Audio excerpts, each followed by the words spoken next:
senador de la República por el Partido Colorado. El señor Víctor Rossi, ex ministro de Transporte y Obras Públicas. Señor José Pollack, ex director de la Administración Nacional de Puertos y actualmente coordinador del Programa de Transporte y Logística del presidenciable Luis Lacalle Pou. Y al señor Ricardo Suárez, presidente del Sindicato Único Portuario y Ramas Afines. La dinámica va a ser sencilla. Las mismas 3 preguntas serán contestadas por los 4 panelistas. ¿Qué opinión le merece el crecimiento y los avances en materia portuaria de los últimos 10 años? Realmente el puerto uno lo puede medir en varias etapas, pero creo que hay algunos hechos históricos que nos marcan y la pregunta data sobre el último periodo. Nosotros pensamos que a partir de la Ley de Puertos del año 92, hito que marcó algunos cambios bastante radicales en la operativa portuaria, luego de aplicada esa ley, luego del sistema de puertos libres, luego de la desregulación de la mano de obra, se produce lo que nosotros decimos un periodo de no inversión y de no gasto. Era más importante que los entes autónomos invirtieran, volcaran a rentas generales, y en ese concepto todo lo que era gasto, todo lo que era inversión era un gasto. Bueno, desde este punto de vista, podemos citar en el 95, en el 2005, cuando se comienza con un plan de, reflotar un poco el sistema portuario como tal. Nosotros, desde la óptica sindical, como es sabido, la inversión, la mayor infraestructura genera trabajo, por lo tanto, los trabajadores, obviamente estamos de acuerdo con esa premisa. Era necesario invertir, era necesario contratar gente, era necesario adquirir maquinarias, reflotar la flota del dragado para poder generar así un movimiento, poner los puertos, un poco a esa consigna que decía, poner los puertos al servicio del país productivo. La administración comienza un cambio de inversión que, como digo, para nosotros es positivo. Se empieza con, primero, retornar puertos que en su momento habían salido de la administración de la ANP y se los retorna a la administración, como son el puerto de Salto y de Paysandú, y ahí comienza todo un plan de inversiones sobre los puertos del interior. Ampliación de muelles, adecuación de los que estaban, puesta a punto de las grúas, comprar grúas móviles en algunos puertos del interior, generar mayores puertos de atraque en Nueva Palmira, podríamos decir, generar infraestructura para el movimiento de pasajeros y de ahí que el Estado decide con buen criterio crear o hacer la terminal de pasajeros del puerto de Colonia y comienzan los proyectos sobre el puerto de Montevideo. Muelle C, proyecto que se estaría próximo a inaugurar, pero bueno, que ha llevado su proceso y su discusión de inversión. Acceso Norte, el puerto de Punta de Sayago, que con buen criterio la administración lo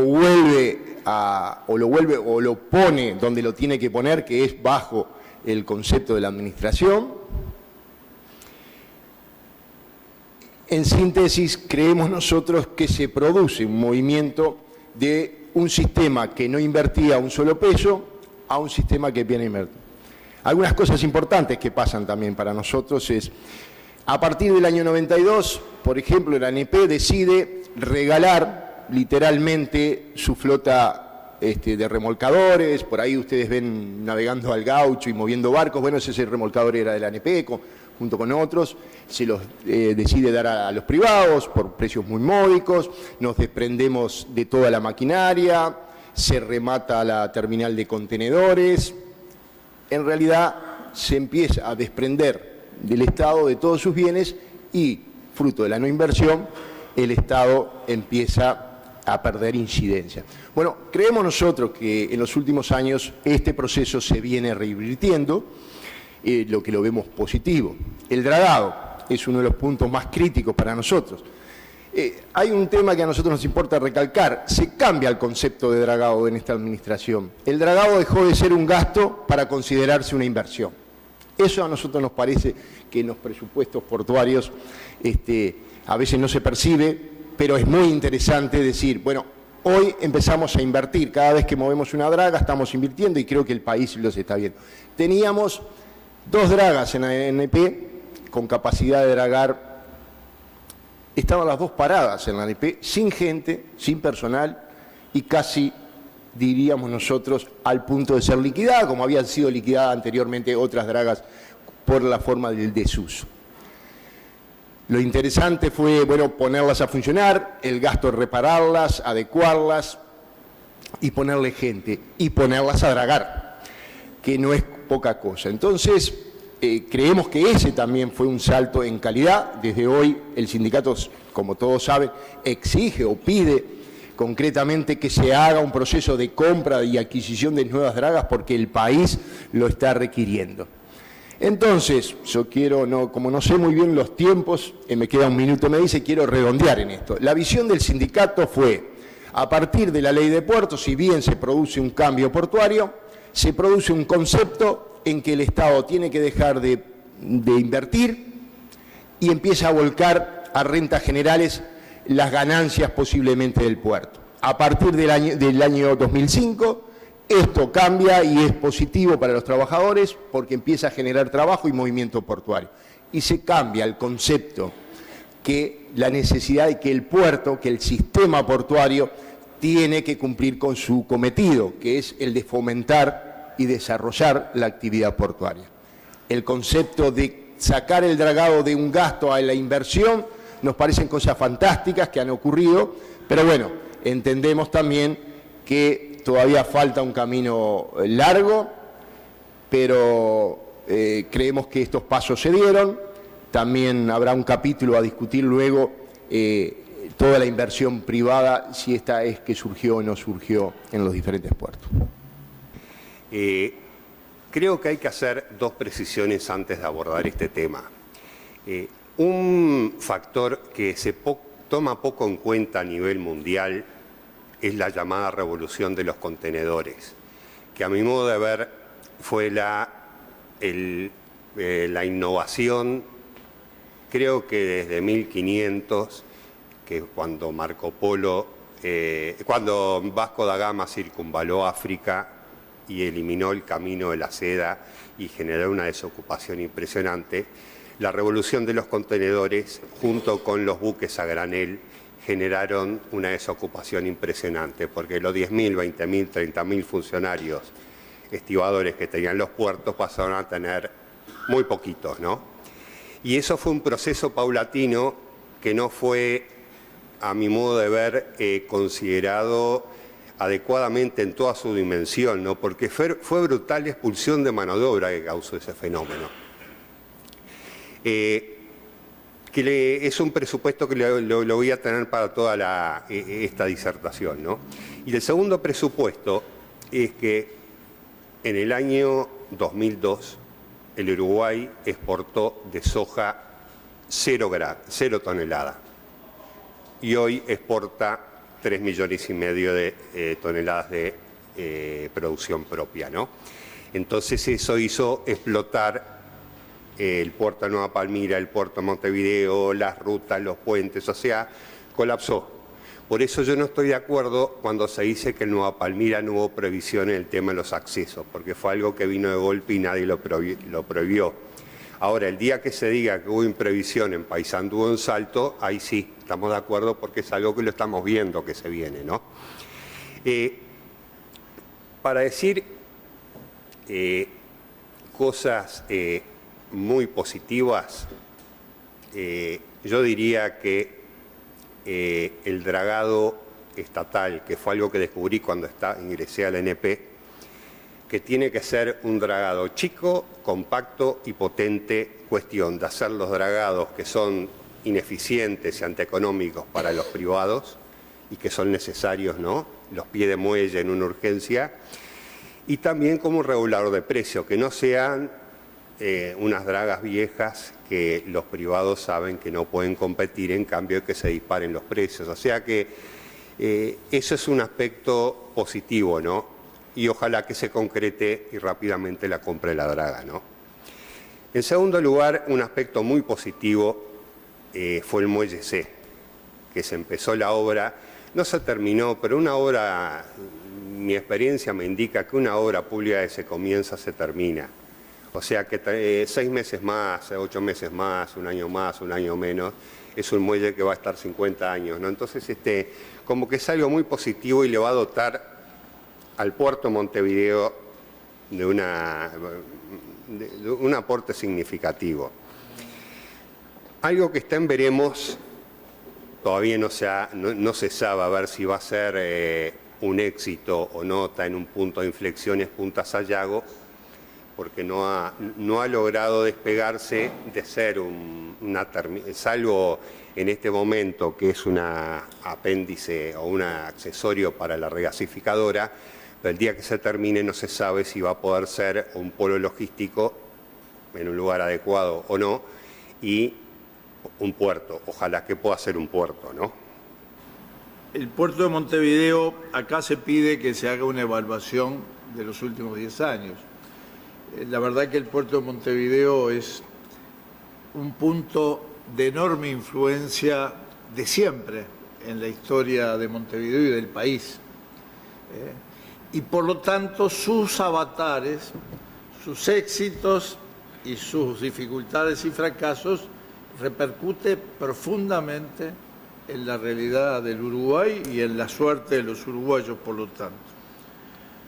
Por eso nosotros empezamos por hacer una valoración positiva respecto a las transformaciones, que tomando lo que había sido la evolución del negocio portuario, naviero en el mundo, promovió una ley que resultó muy resistida, pero que incorporó reglas de juego que permitieron que el puerto de Montevideo pudiera seguir desarrollándose y creciendo acorde a las exigencias del comercio marítimo mundial y particularmente regional.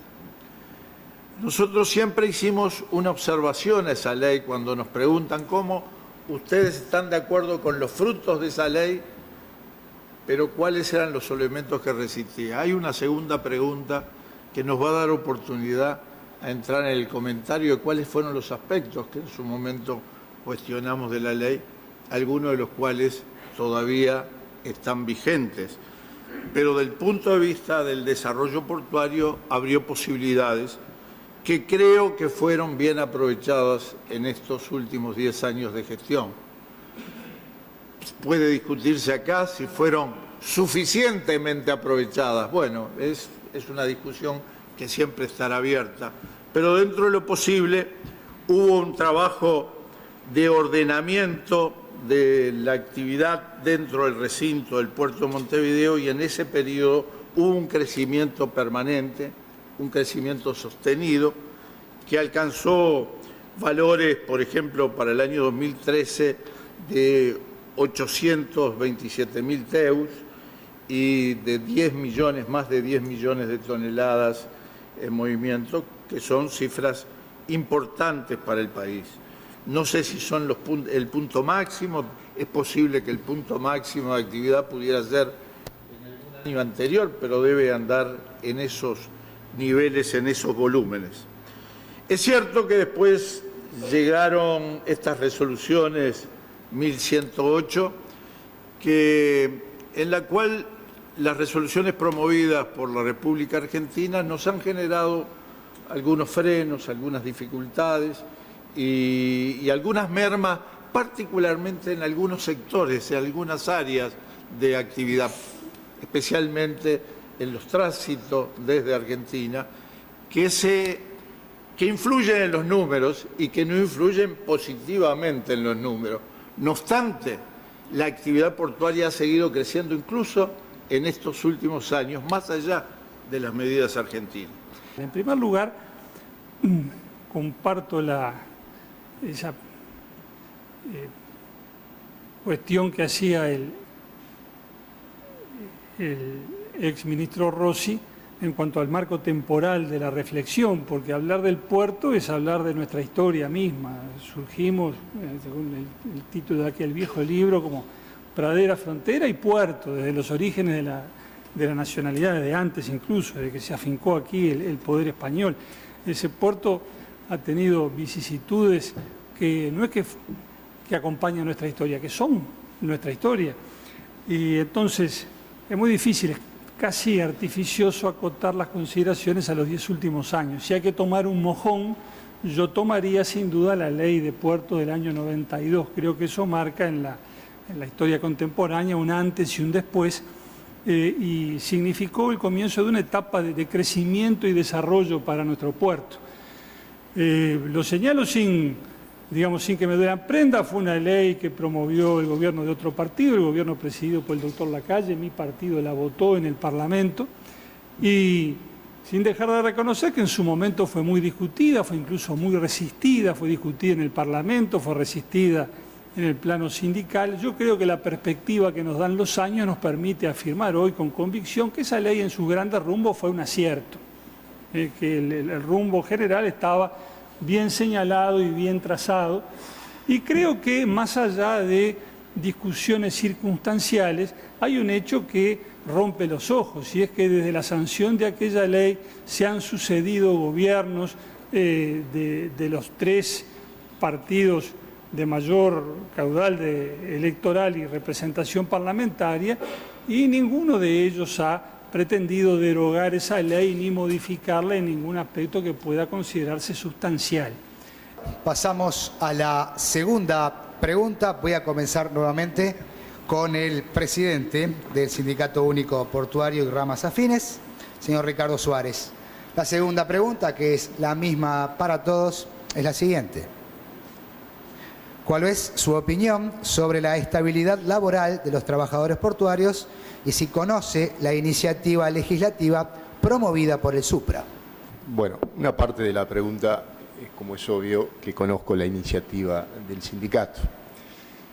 Pero hay algunas cosas que nos parecen interesantes, y a medida que iban hablando los diferentes expositores, hay cosas que son ciertas.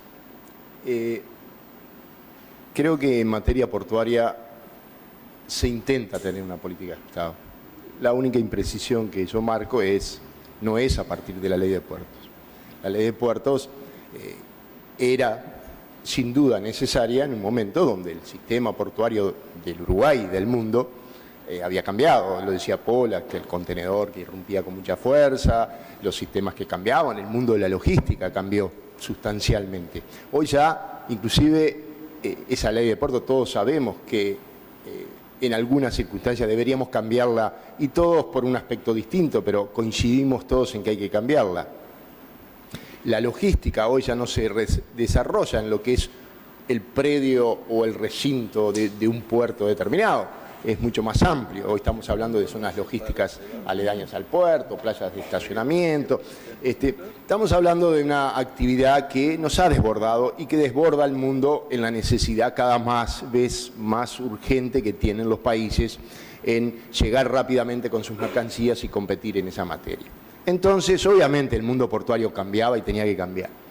De los aspectos que a nosotros nos interesa siempre recalcar, porque estamos en cierta forma un poco orgullosos de eso, se puede trabajar en el sistema portuario en comunidad.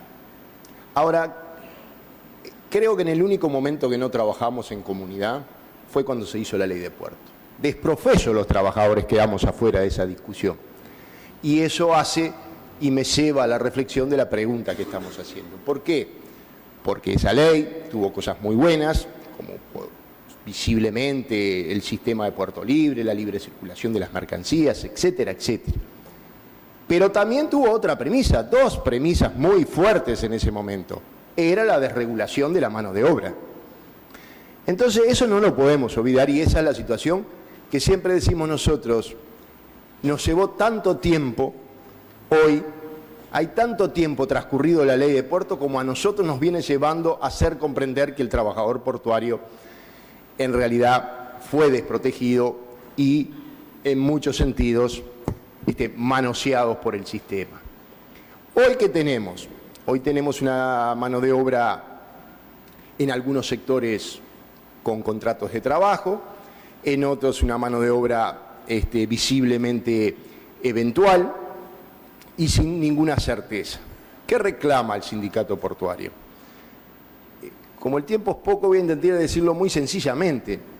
No voy a explicar el registro de trabajadores, que es una herramienta que presentó el sindicato para a ver si podíamos coincidir con todos en una herramienta que nos permitiera solucionar este problema. No se ha querido discutir, y esto le cabe a todos los partidos políticos. Nosotros estamos diciendo, señores y señoras, que queremos que el trabajador tenga un registro, un contrato con la empresa. Simplemente eso. Es tan grosero, pero es así. Queremos que el trabajador portuario tenga un contrato con una empresa y que esa empresa le garantice y se haga responsable de él, con él, y si tiene trabajo, el trabajador trabaje, y si no tiene trabajo, cumpla con las leyes vigentes. Pero cuando hicieron la ley de puerto, simultáneamente crearon el sistema de altas y bajas. O sea, desregularon el trabajo portuario, el gobierno de Lacalle en aquel momento, y generó la ley de altas y bajas, en donde le permitía, bueno, desregulado, ahora te puedo tomar y echar en el mismo día. Y ese es el sistema imperante hoy. Ahora hay excepciones, hemos trabajado, creo que hemos trabajado tantos, y hoy no estamos discutiendo aquella discusión de lo público, lo privado como la esencia. Cuando discutamos el Sistema Nacional del Puerto, capaz que vemos más claro eso. Hoy lo que estamos discutiendo es el trabajo estable, el inversor que viene e invierte al país, y no es simplemente el capital humano su capital. Ustedes verán, y perdónenme que no quiero ofender a nadie, pero hay muchas empresas portuarias cuyo único capital, a más de alguna cinta transbordadora o una máquina que trajeron, es la gente. Esa gente es su único capital, viene, brinda servicios, se llena los bolsillos de plata, y si él no tiene trabajo, no pasa nada, al trabajador lo echan en el mismo acto. Y es eso lo que no han querido discutir ningún partido político. Hemos avanzado en los últimos tiempos, al influjo de ¿qué?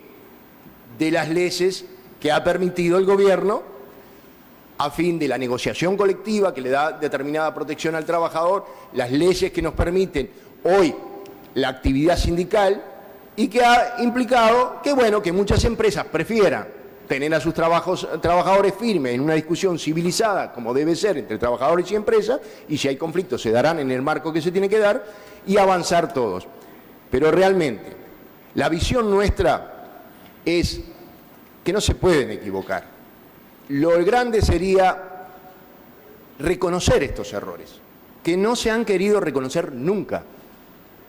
Hoy tenemos aquí en esta sala, y yo lo estoy mirando, y voy a mirar al Lolo, que es el más viejo de nosotros, y siempre lo queremos mucho. El Lolo, a la edad que tiene, es un trabajador eventual, que trabaja un día y otro no. Y tiene más de 45 años de puerto. Y al Lolo, si mañana no le dan trabajo, él no tiene derecho a la sociedad médica porque no cumplió los 13 jornales y por lo tanto se tiene que ir para su casa. Y con él no tiene derecho a la sociedad médica su familia, porque queda fuera del sistema. Y de esa realidad estamos hablando. Entonces hemos propuesto, y termino, un sistema que regule esto. Vengo, por suerte, de España. Estos días fuimos invitados por los sindicatos portuarios de España, de Barcelona, y nos parecía tan ilógico lo que nos pasaba. Uruguay tomó la ley española como modelo para aplicar su ley. Sin embargo, la semana pasada, nosotros en España fuimos al puerto de Barcelona y nos encontramos que es un puerto de propiedad estatal, las empresas privadas trabajan dentro de él, grandes terminales, tenemos la terminal más tecnificada del mundo, y los trabajadores tienen un registro y son tomados de ese registro y no hay ningún dolor de barriga para nadie. Y sin embargo, acá en Uruguay tenemos el mismo crecimiento, tal vez mayor. Las empresas se han enriquecido, han venido empresas desde el extranjero y seguimos teniendo trabajadores muy pobres que no llegan a ser 13 jornales y no se quiere solucionar este problema. Esa es la visión que nosotros tenemos de esta ley, ¿sí? Conozco la ley y en el 2012, fin del 2012 o el 2013, yo tuve el honor de que me invitaran a un congreso sindical latinoamericano o algo así, a hacer la apertura, y ahí manifesté, toqué el tema del registro en unas breves palabras, ¿no? y manifesté que no estábamos de acuerdo con el registro, ¿no? Y voy a decir por qué no estamos de acuerdo y por qué esto no tiene que ser blanco o negro, registro o no registro, sino que hay una infinidad de tránsitos intermedios que se puede mejorar los dos fines que busca esta iniciativa, esta loable iniciativa, que son la seguridad laboral, la capacitación y la estabilidad laboral, ¿no? Nosotros tenemos conocimiento, ¿no?, de que hay empresas que no tributan o que tributan muy por debajo de eso, ¿no? Y el conocimiento que tenemos por lo que cotizan.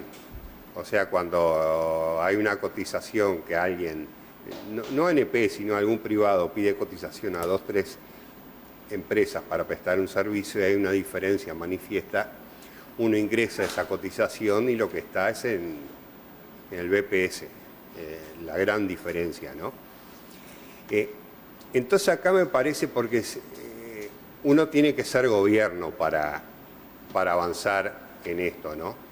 Pero acá hay que hacer un shock, si nosotros vamos a ser gobierno, de contralor por parte del Ministerio de Trabajo, de la DGI y del BPS, de que no exista, dentro de lo posible, un solo trabajador operando en negro. Por el trabajador, por la competencia desleal que eso genera, quitándole derechos básicos, ¿no? Y con el tercer punto, que es la estabilidad, creo que puede haber alguna regulación, como que se puede llegar a acuerdos, a los grises que decía hoy. El diputado Pozzi ha intervenido muchísimo tratando de articular en esta ley, me consta, ¿no? Como que ha habido propuestas para ir acercando las partes, y yo soy optimista que en el próximo periodo, no creo que sea un registro, pero en los fines básicos que se propone el registro se van a lograr a través de encuentros que podrán ser o por consejo de salario o por legislación y por gobierno, o sea, tener una actitud de gestión en la parte laboral y de seguridad social enorme, ¿no? Acá no estamos para considerar un proyecto en particular y no tenemos competencia para darle aprobación, a menos que el senador nos habilite. Temo que no alcance. Pero el hecho sí es realizar un intercambio sobre un tema que tiene que ver con la ley de puertos, con todas las virtudes que acá se le han reconocido, pero que además en la cancha, en la acción de todos los días, cuando tuve el privilegio de estar en el Ministerio de Transporte, la tuvimos como un instrumento a profundizar, a utilizar justamente para desarrollar la actividad comercial y económica portuaria del país. Quiere decir que en los hechos hemos comprobado y hemos procurado que esa ley diera frutos para el puerto y para el país. Pero a menudo nos han preguntado por qué entonces la resistíamos. Y la verdad es que yo no tuve ninguna participación de resistencia, pero sí compartía algunos de los argumentos que estuvieron en aquel momento en la discusión pública. Se establecieron nuevas reglas de juego que tocó a todos los actores portuarios, modificó las relaciones de trabajo en el puerto, pero no solo para la parte de los trabajadores portuarios, la modificó las relaciones entre las propias empresas, entre la empresa y el puerto, y por lo tanto entre el puerto, las empresas y los trabajadores. Y eso se hizo sin contemplar las consecuencias del rompimiento entre reglas de juego que existían y que se sustituían por reglas de juego absolutamente diferentes y opuestas.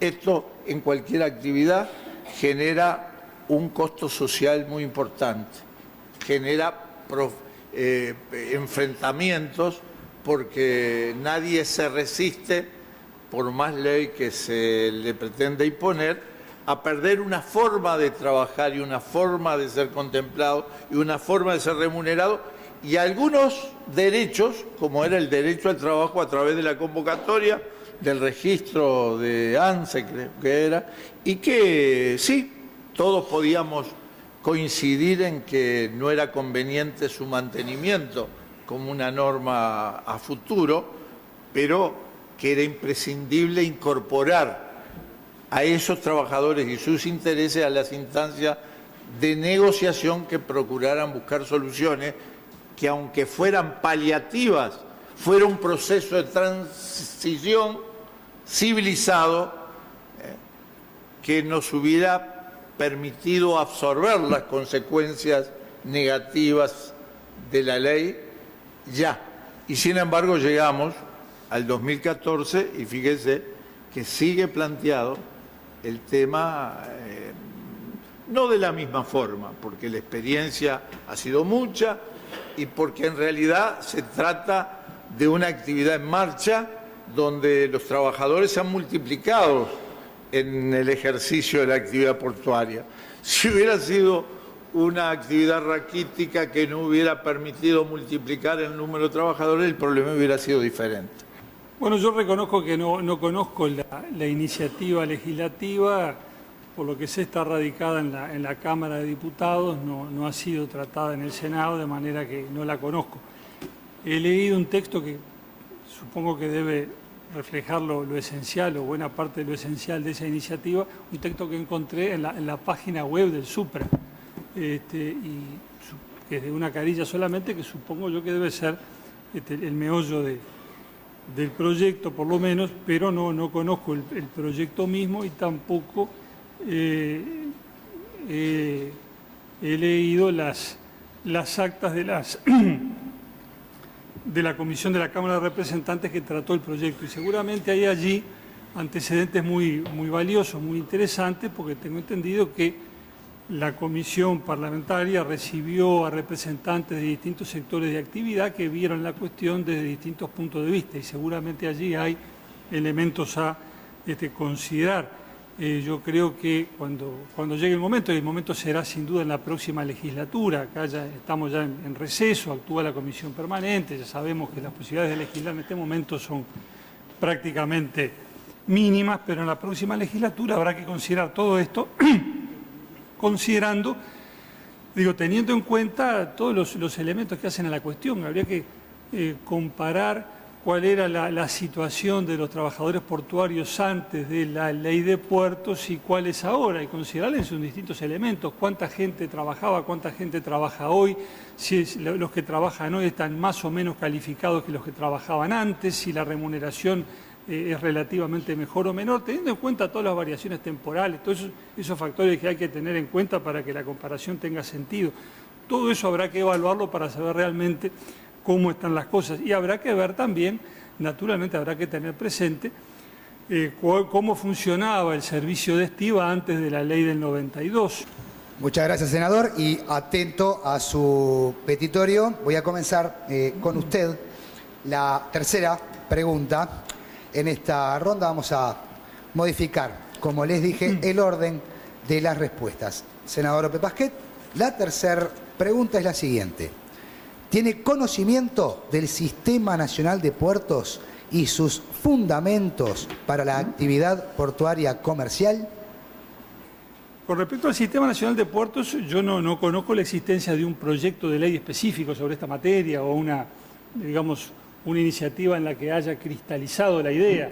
Sí conozco la idea general, de concepto general, de integrar los puertos en una visión de conjunto, en un sistema, y en un sistema que no puede ser, a mi juicio, solamente algo que abarque a los puertos, sino que tiene que ir más allá y comprender también a las carreteras, a las rutas y caminos, a las vías férreas, es decir, a todo lo que hace que funcione la logística en su más amplio sentido.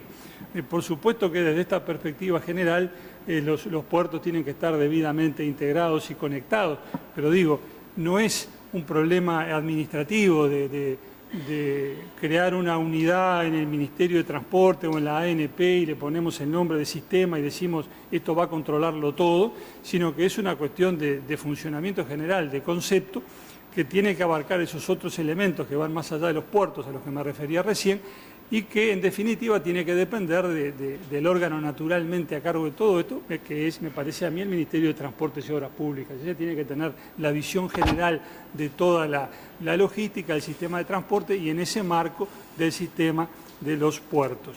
Seguramente cuando hablamos del Sistema Nacional de Puertos,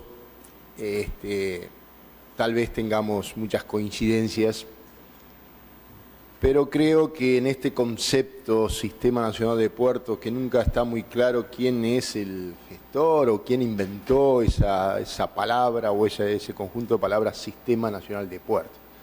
Nosotros los trabajadores, como somos bastante orgullosos de lo que hacemos, decimos que el sindicato portuario en determinado momento, cuando asume el gobierno de Tabaré Vázquez y presentíamos un cambio en la administración, nosotros queremos recordar a lo que ya dijimos, que teníamos una administración en franco liquidación, es decir, teníamos 400 funcionarios para 6 puertos, para manejar el dragado, para manejar 4 turnos, y todo esto que hacía, que bueno, que tuviéramos muchas carencias, que tuviéramos muchos problemas, y que realmente como Estado no estuviéramos cumpliendo con los cometidos que la propia ley de puertos nos marcaba, que era el fomentar y desarrollar la actividad portuaria del país.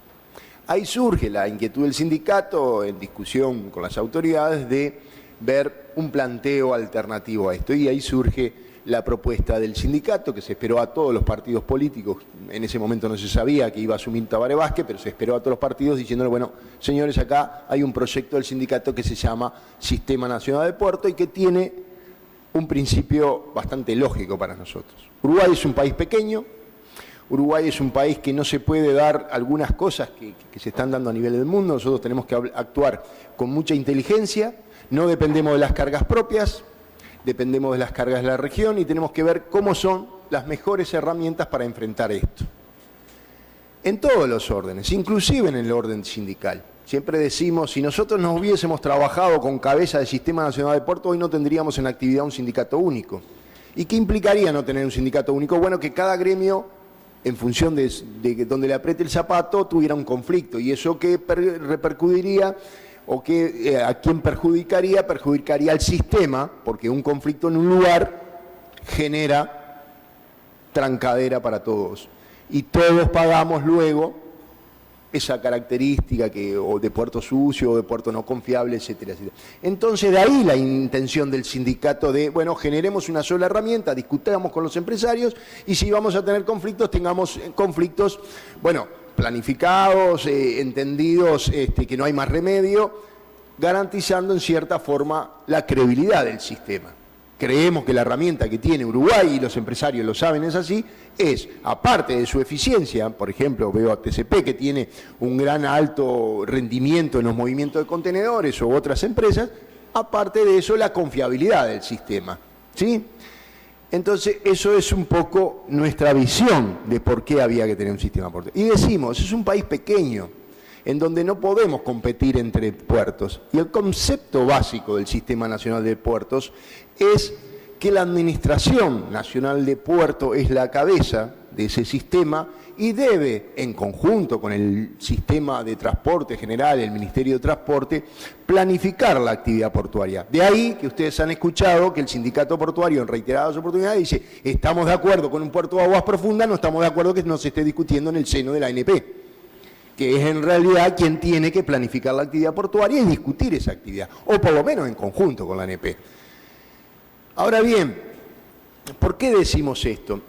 En realidad entendemos que los puertos deben ser complementarios, debemos buscar nuestras mejores posibilidades y nuestras mejores posibilidades también para desarrollar el sistema. Hoy Rossi decía una cosa que para nosotros es claro y creo que es el hecho más sustancial de por qué un sistema nacional de puertos. Estuvimos a meses de autorizar que frente al puerto de Montevideo una empresa privada auspiciada por la Sextamun instalara un puerto en competencia con el puerto de Montevideo.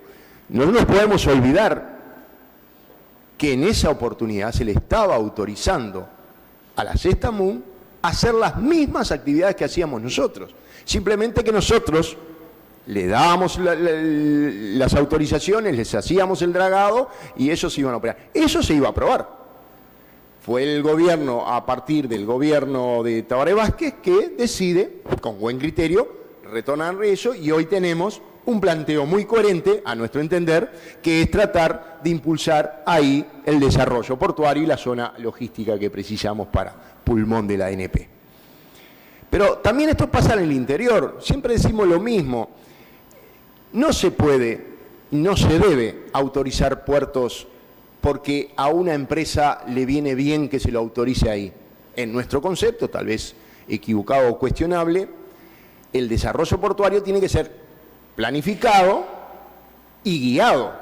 ¿Qué es lo que quiero desarrollar y hacia dónde llevo ese desarrollo? Es cierto que el empresario viene e invierte, no se pueden hacer los puertos primero y después la inversión, pero sí tenemos la posibilidad de planificar.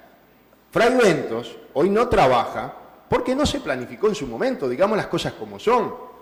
La ANP ha hecho las inversiones, se invirtieron muelles y sin embargo Fray Ventos no trabaja. ¿Por qué no se trabaja? Fray Ventos movilizaba rolos de madera y se le autorizó en Popicuá un puerto para que saliera la pulpa de papel. Entonces, eso, con razón o sin razón, se debió de planificar y eso no se hizo. Bueno, de eso se trata. Entonces nosotros decimos que tiene que ser un sistema complementario, un sistema guiado, un sistema donde los puertos, tengamos puertos de pasajeros que no entren en contradicción con otros puertos, donde no se autorice simplemente un emprendimiento portuario porque vino una empresa y quiere sacar chocolate en rama, no lo tenemos, pero bueno, quiere sacar. Entonces le autorizamos un puerto que va a entrar en competencia con los puertos y los demás. No tenemos esa.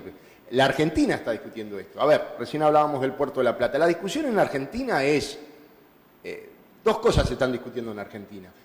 El desarrollo portuario y el retornar al sistema estatal algunos puertos. Es medio contradictorio, pero hacia la contradicción. ¿Qué pasa? El Puerto de la Plata va a competir entre nosotros con nosotros, pero también con la propia Argentina y con los propios puertos argentinos. Y ahí está la problemática. Uruguay no se puede dar ese lujo porque nosotros no tenemos cargas propias con la capacidad de generar esto.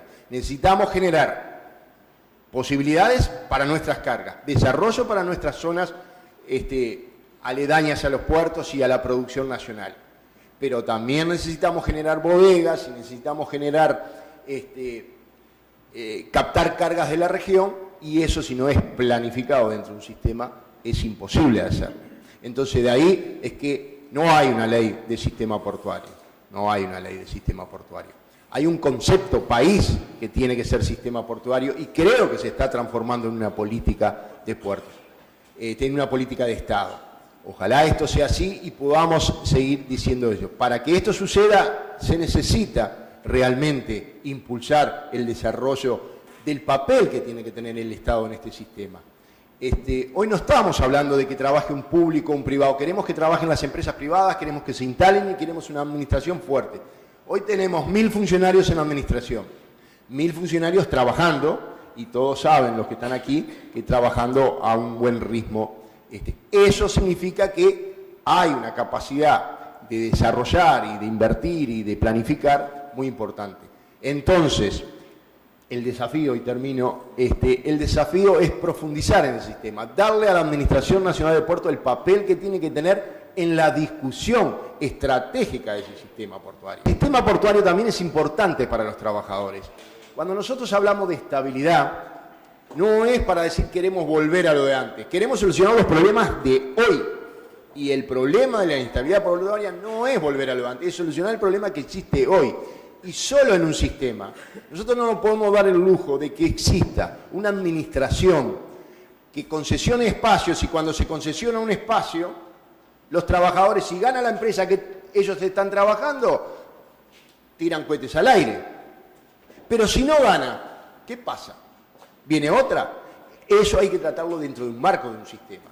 En realidad, tiene que haber una protección al trabajador que está cumpliendo su tarea, independientemente de los procesos licitatorios. Tiene que haber una complementariedad entre el Estado y las diferentes, con el centro de navegación, con los trabajadores, generando entre todos ese sistema portuario. Entonces, nos parece que debe profundizarse en esta materia, que se equivocan cuando se limita. Una de las cosas que nosotros vemos incorrectas que se hizo bajo esta administración es sublimemente o muy disimuladamente decir que la administración de puertos se encarga de tales puertos.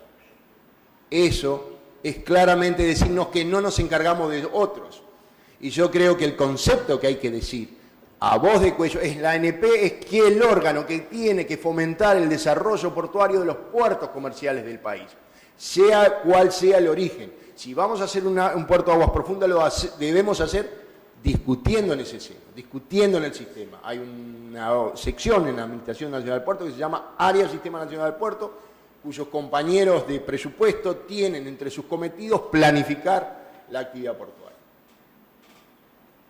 Y por supuesto, no somos una isla, el Sistema Nacional de Puertos se integra al sistema de transporte, está la INALOC, están otros institutos para discutir, pero tiene que salir la política portuaria de ese seno. Tengo conocimiento del sistema y de algún modo siento que lo promovimos desde nuestra gestión, iniciando un camino. Ahora, la Administración Nacional de Puertos es eje de ese sistema, es de alguna manera el centro, a mi entender. Es la Administración Nacional que tiene que elaborar y transmitir política al conjunto del sistema portuario nacional.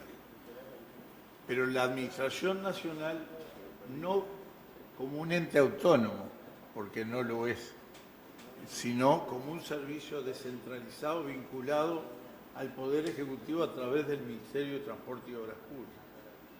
Y me parece que la estructura resuelta a nivel constitucional es bastante avanzada y da enormes posibilidades para el desarrollo de actividades políticas como debe ser la política portuaria en el país.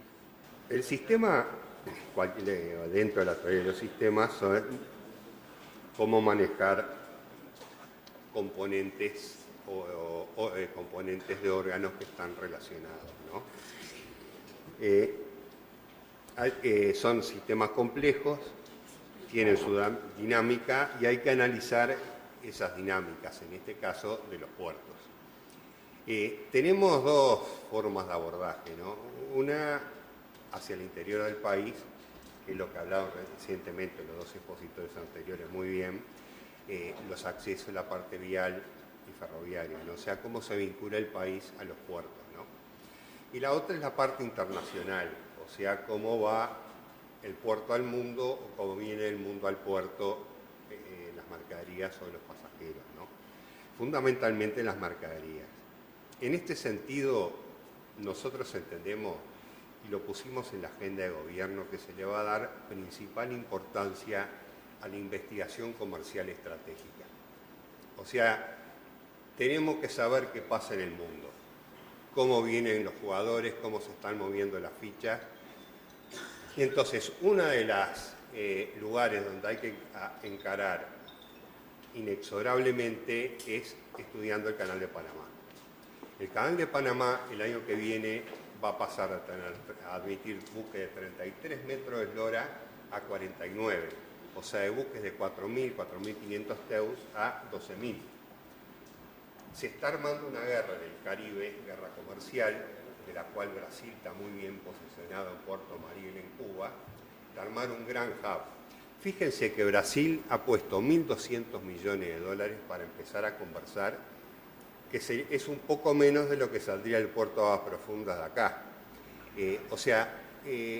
Una de las posibilidades o probabilidades es el que maneje el tráfico hacia Sudamérica de gran parte de los contenedores y que sean líneas directas de Puerto Mariel Santos, Puerto Mariel Montevideo o Montevideo Buenos Aires, pero es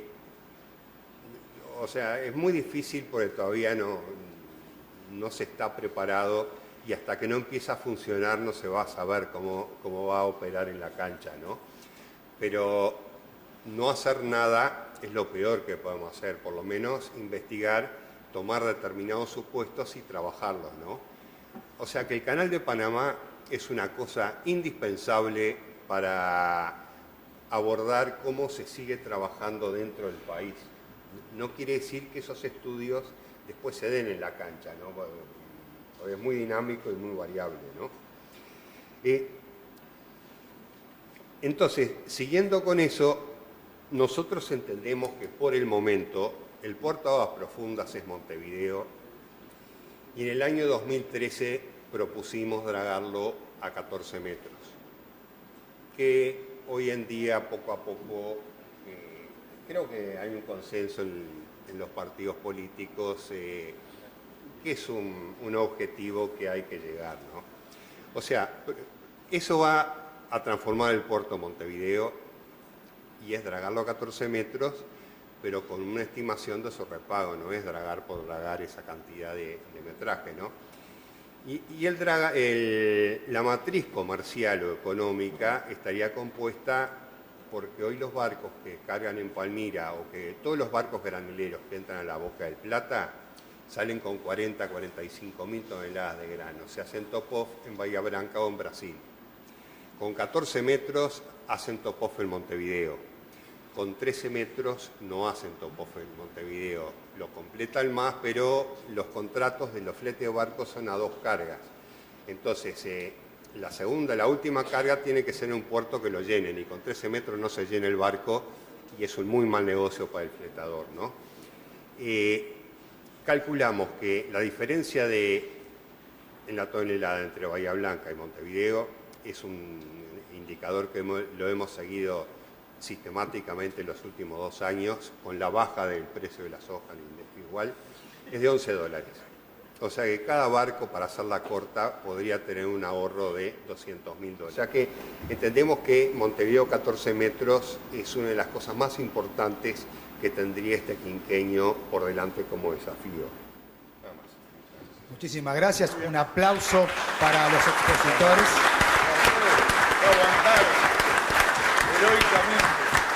Muchas gracias por brindar los conocimientos y las respuestas francas y abiertas. Los invitamos a esta especie de finalización con un café para charlar, para acceder al diálogo, inclusive con los disertantes. Muchísimas gracias.